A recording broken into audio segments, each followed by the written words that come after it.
હાલમાં છેલ્લા 2 દિવસથી બનાસકાંઠામાં વરસાદી માહોલ જામ્યો છે, ત્યારે બનાસની જીવાદોરી સમાન દાંતીવાડા ડેમમાં પણ નવા પાણીની આવક નોંધાઈ છે. ઉપરવાસ રાજસ્થાનમાં તેમજ જિલ્લાના અમીરગઢ, વડગામ અને દાંતીવાડા વિસ્તારમાં સારા વરસાદથી અત્રે દાંતીવાડા ડેમમાં પાણીની આવક જોવા મળી રહી છે. હાલમાં ડેમમાં 5061 ક્યુસેક નવા પાણીની આવક નોંધાઈ છે. હાલ ડેમમાં 22.25% પાણીના જથ્થાનો સંગ્રહ જોવા મળી રહ્યો છે. જોકે ડેમમાં નવા નીર આવતા ખેડૂત વર્ગને થશે આનો સીધો ફાયદો.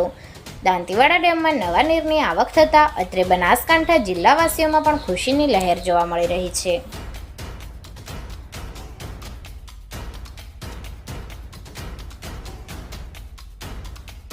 હાલમાં છેલ્લા 2 દિવસથી બનાસકાંઠામાં વરસાદી માહોલ જામ્યો છે, ત્યારે બનાસની જીવાદોરી સમાન દાંતીવાડા ડેમમાં પણ નવા પાણીની આવક નોંધાઈ છે.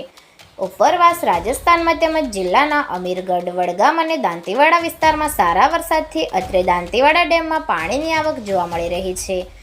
હાલમાં ડેમમાં 5061 ક્યુસેક નવા પાણીની આવક નોંધાઈ છે. હાલ ડેમમાં 22.25% પાણીના જથ્થાનો સંગ્રહ જોવા મળી રહ્યો છે. જોકે ડેમમાં નવા નીર આવતા ખેડૂત વર્ગને થશે આનો સીધો ફાયદો. દાંતીવાડા ડેમમાં નવા નીરની આવક થતાં અત્રે બનાસકાંઠા જિલ્લાવાસીઓમાં પણ ખુશીની લહેર જોવા મળી રહી છે.